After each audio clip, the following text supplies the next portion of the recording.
Bonjour et bienvenue dans l'entretien sur France 24. Le 3 juillet dernier, le président Mohamed Morsi a été renversé par l'armée à la suite de manifestations de masse dans les rues égyptiennes. Depuis, un gouvernement intérimaire a été mis en place alors que les partisans du président déchu continuent de réclamer son retour au pouvoir. Je suis en compagnie du ministre égyptien des Affaires étrangères, M. Nabil Fahmy. Bonjour. Bonjour. Merci beaucoup de nous recevoir aujourd'hui. Donc, vous avez déclaré que l'intervention des forces armées avait été nécessaire pour évincer le président Mohamed Morsi, et vous dites vouloir éviter la désinformation. Donc pourquoi, selon vous, l'appellation coup d'État n'est pas appropriée pour le cas égyptien? Pour qu'il y ait coup d'État, il faut réunir trois éléments. D'abord, il faut que les militaires en prennent l'initiative. Et dans le cas présent, ils ne l'ont pas fait. Ils ont répondu à la demande du public, plus de 20 millions de manifestants. Deuxième élément, il faut destituer le président, ce qui est arrivé. Et troisième élément, il faut que les militaires continuent à gouverner l'État, ce qui n'est pas le cas. Donc, ce qui s'est passé, les militaires ont répondu à l'appel du peuple, mais n'ont pas conservé le pouvoir de gouverner après. C'est pour ça que je considère que ce n'est pas un coup d'État du tout.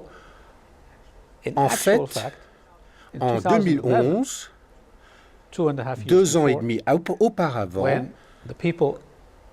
quand le peuple a manifesté le 25 janvier, les militaires ont fini par intervenir et le président a décidé de se retirer. Et les militaires sont restés au pouvoir pendant 1 an et demi jusqu'aux élections.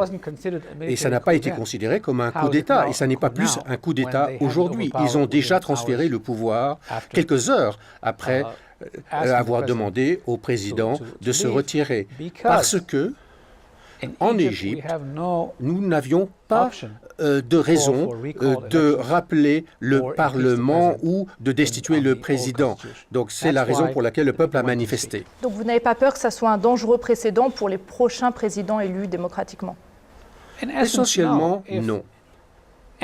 Lorsque tout politique voit 20 millions de manifestants dans la rue, il a intérêt à écouter. Il aurait un problème si autant de personnes manifestaient sur les Champs-Élysées, par exemple, ou vers le palais de l'Élysée. Je suis sûr que les politiques en France auraient au moins fait un geste vers le peuple, envers le peuple.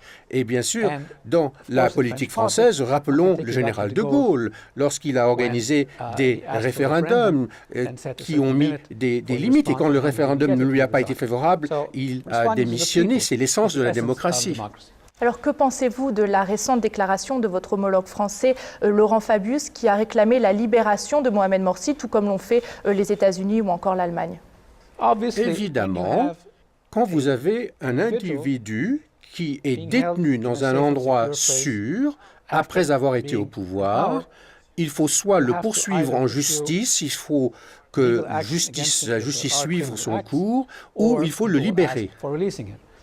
Il a été détenu, il est toujours détenu dans un endroit sûr, en attendant que le système judiciaire mène l'enquête. Il y a une affaire pour laquelle il est en train d'être interrogé.